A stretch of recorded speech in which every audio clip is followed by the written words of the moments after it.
Assalamualaikum warahmatullahi wabarakatuh. How are you, dear students? Hope you all will be fine and safe at your home. Therefore, class, let's start our today's lecture. My dear students, we have completed our unit number 8, Heat. Alhamdulillah. Today we will do its dictation words. So let's open our notebooks. जी बेटा, आपको notebook manage करने का तरीका तो पता ही है। आपको आज थोड़ा चेंज लगा होगा कि पहले हम लेफ़्ट साइड पे डे राइट करते थे और राइट साइड पे डेट राइट करते थे। तो बेटा मेरे लेफ़्ट साइड पे डे राइट करने की रीज़न ये है कि जो अब हमारी इस साल की न्यू नोटबुक्स है ना, तो उस पर लेफ़्ट साइड पे डेट लिखी हुई है। ठीक है बेटा, तो इसलिए लेफ़्ट साइड पे डेट राइट की है ताकि जब हम इंशाल्लाह दोबारा स्कूल में आएंगे और अपना काम स्कूल में स्टार्ट करेंगे तो हमें मुश्किल नहीं होगी। ठीक है बेटा, तो हमने क्या करना है, लेफ़्ट साइड पे डेट राइट करनी है which is 29 June 2020 and centre में HW और राइट साइड पे अपना डे विच इज़ मंडे। ठीक है, हम आज यूनिट नंबर 8 हीट के डिक्टेशन वर्ड्स करेंगे और हमारा टॉपिक डिक्टेशन है। तो हम देख लेते हैं। First dictation word is wrapped. आपको पता है ना कि इंग्लिश में कुछ वर्ड्स ऐसे होते हैं, कुछ अल्फ़ाबेट्स ऐसे होते हैं जो कि लिखे तो जाते हैं लेकिन वो बोले नहीं जाते। उन वर्ड्स को क्या कहते हैं, अल्फ़ाबेट्स को क्या कहते हैं, साइलेंट कहते हैं। तो यहाँ पे W साइलेंट है, यहाँ W लिखा तो जाएगा लेकिन बोला नहीं जाएगा। WRAPPED wrapped. ठीक है। Probably PRO pro BABLY बैबली probably. Temperature TEMP temp RATURE चर temperature. Describe DESCRIBE describe. Particles PARTICLES particles. Average AVERAGE average. Thermal THERMAL thermal. Gradually gradually GRADUALLY gradually. ठीक है बेटा, रिपीट करते हैं। Wrapped, probably, temperature, describe, particles, average, thermal, gradually. ठीक है बेटा, ये हमारा आज का टॉपिक था। हमारे वर्ड्स कंप्लीट हुए। आपने इन वर्ड्स के अच्छी तरह से स्पेलिंग्स भी याद कर लेने हैं और इनकी राइटिंग प्रैक्टिस भी करनी है, ज़ुबानी इनको लिख के देखना है। ठीक है बेटा, कल इंशाल्लाह हम वर्ड्स मीनिंग्स करेंगे। तब तक के लिए फ़ी मानिल्लाह, Allah bless you, have a nice and safe day.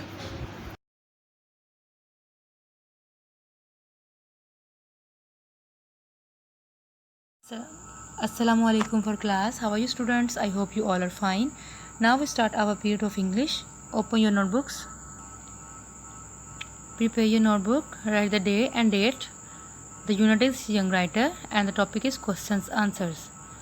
Question number 1 is, why was Huzaifa waiting for that interview? Waiting means इंतज़ार करना. For that interview. Why was Huzaifa क्यों इंतज़ार कर रहा था उस इंटरव्यू का? And the answer is Huzaifa was waiting for that interview. Huzaifa इंतज़ार कर रहा था उस इंटरव्यू का बिकॉज क्योंकि it was interview of a young writer. Because it was interview of a young writer, क्योंकि वो एक नौजवान मुसन्निफ़ का इंटरव्यू था। यंग राइटर मीन्स नौजवान मुसन्निफ़। Question number 2 is, what was the first novel of Faizan Aslam? Faizan Aslam का पहला नावल कौन सा था? The first novel of Faizan Aslam was, Faizan Aslam का पहला नावल था इंस्ट्रूमेंटल क्वींस। के पहले नावल का क्या नाम था? Instrumental queens. ठीक है फॉर क्लास, अब आप लोगों ने इन क्वेश्चंस के आंसर्स को इसी तरह अपनी नोटबुक्स पर जो नोट डाउन करने हैं और अच्छा सा आपने होमवर्क करना है, अच्छा सा टाइटल पेज बनाना है, कलरफुल और नीट। और इंशाल्लाह जब आप स्कूल अपनी नोटबुक्स भेजेंगे तो मैं चेक करूँगी कि किसकी सबसे नोटबुक नीट है, किसका सबसे ज़्यादा नीट और कलरफुल जो इसका टाइटल पेज है, और होमवर्क किसका सबसे अच्छा है। ठीक है, आवर पीरियड इज़ ऑफ हिमानिला स्टूडेंट्स।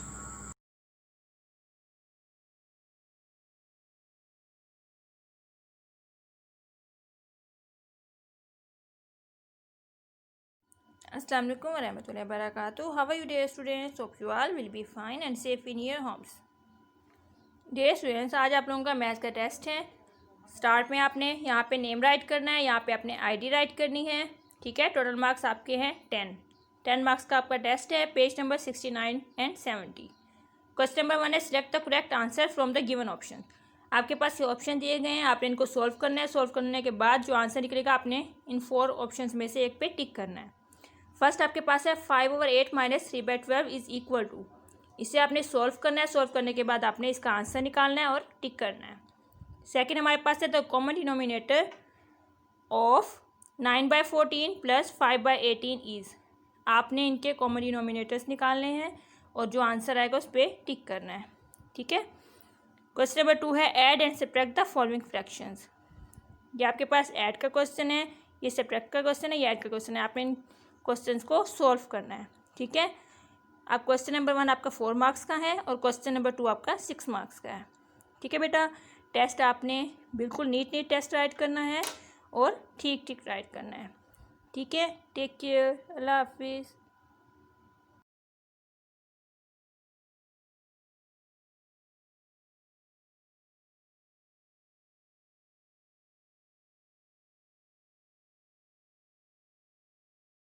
अस्सलाम वालेकुम for class. I hope you all are fine at home. मैं उम्मीद करती हूँ मेरे सब प्यारे बच्चे अपने घर में ठीक ठाक और खैरियत से होंगे।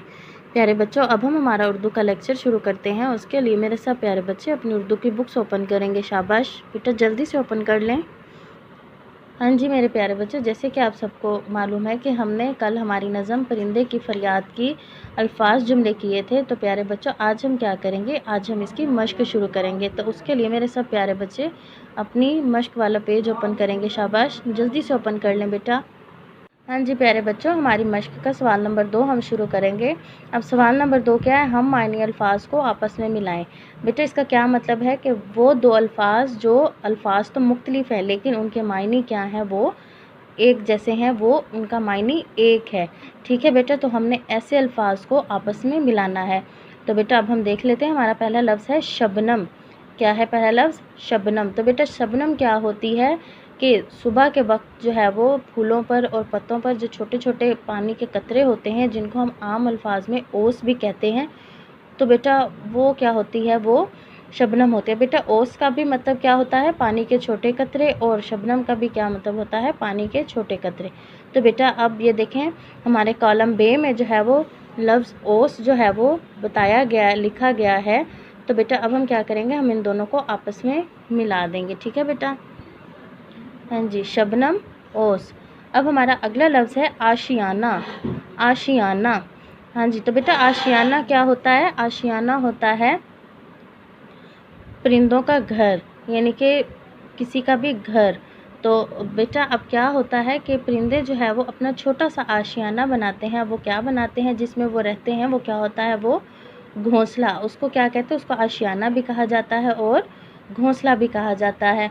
ठीक है बेटा, तो अब देखें कॉलम बे में हमें लफ्ज़ घोंसला जो है वो दिया गया है, लिखा हुआ है यहाँ पर। तो बेटा अब हम क्या करेंगे, आशियाना और घोंसला इनको हम आपस में मिलाएंगे। हाँ जी बेटा, हमारे जो है वो ये अल्फाज मुकम्मल हुए, आशियाना घोंसला। अब हमारा अगला लफ्ज़ है अंधेरा। अंधेरा क्या होता है बेटा कि जब रोशनी नहीं होती है, बिल्कुल ही जो है वो हर चीज़ जो है वो नज़र नहीं आती, अंधेरा हो जाता है। ये उसको हम जो है वो दूसरे लफ्ज़ों में हम क्या कहते हैं, तारीकी भी कहते हैं। क्या कहते हैं, तारीकी भी। तारीकी का भी क्या मतलब होता है कि रोशनी का ना होना, रोशनी की गैर मौजूदगी, और अंधेरे का भी क्या मतलब है, रोशनी की गैर मौजूदगी। ठीक है बेटा, तो अब हम इन दोनों को आपस में मिला देंगे, अंधेरा तारीकी। हाँ जी प्यारे बच्चों, ये देखिए हमने इनको मिला दिया आपस में, अंधेरा तारीकी। अब हमारा अगला लफ्ज़ है डर।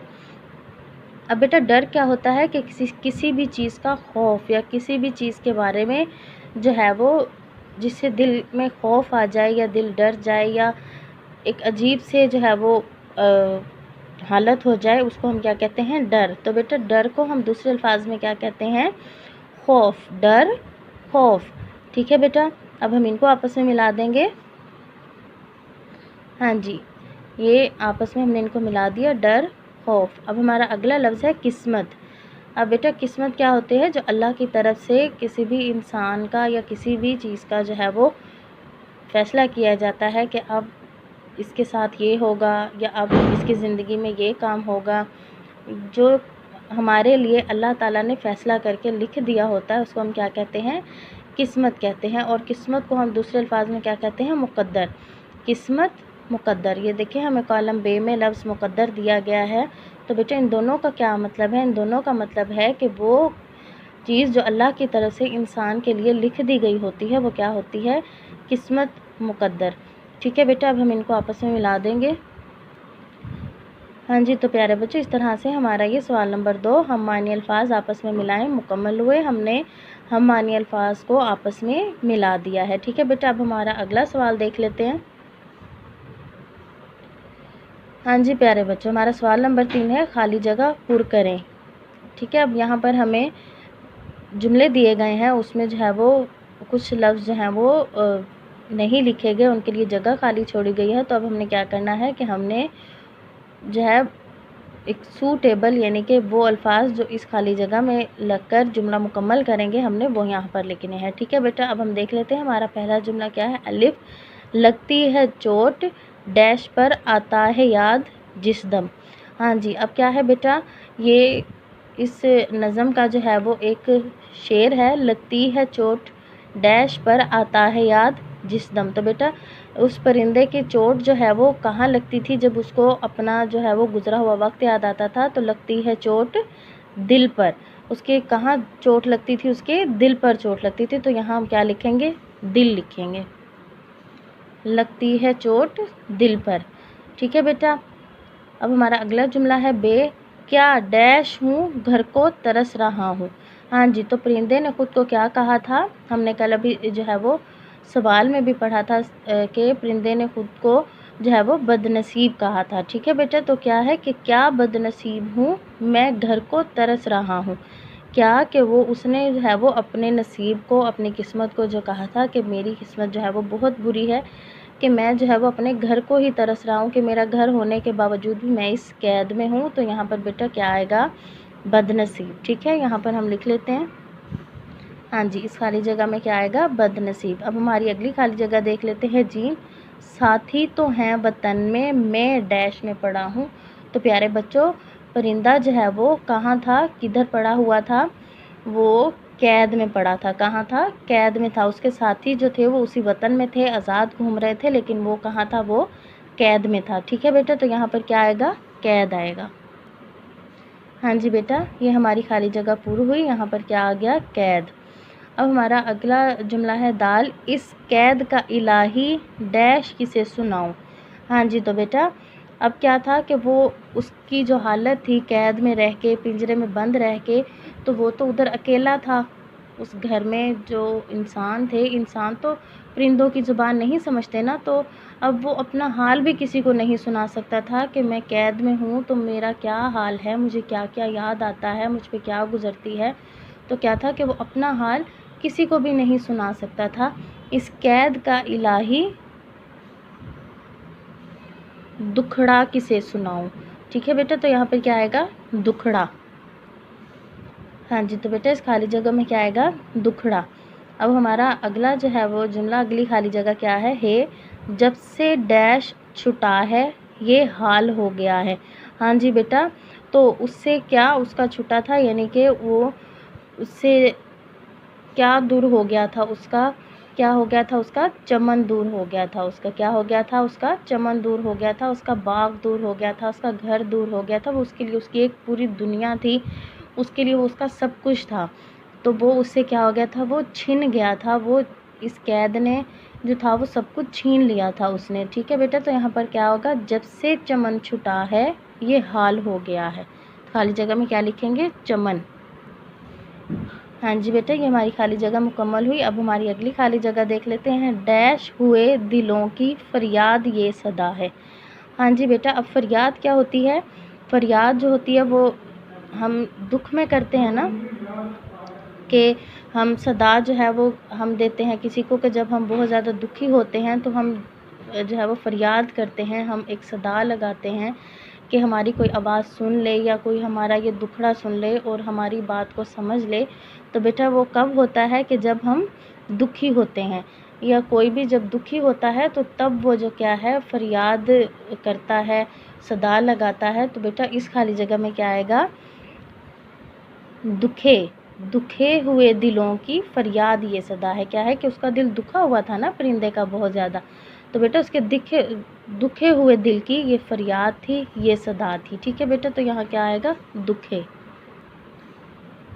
हाँ जी बेटा, ये हमारी खाली जगह मुकम्मल हो गई हैं, सब कंप्लीट हो गई। ठीक है बेटा, अब आपने क्या करना है, आपने इनको अच्छे तरीके से समझना है और अपनी बुक पे फिल करना है। ठीक है बेटा, और इनको अच्छे तरीके से आपने समझना भी है। ठीक है बेटा, अपना ख्याल रखें, अपने घर वालों को तंग मत करें, मम्मा पापा का कहना मानें और अपना काम वक्त पर करें। ठीक है बेटा, अल्लाह हाफिज़।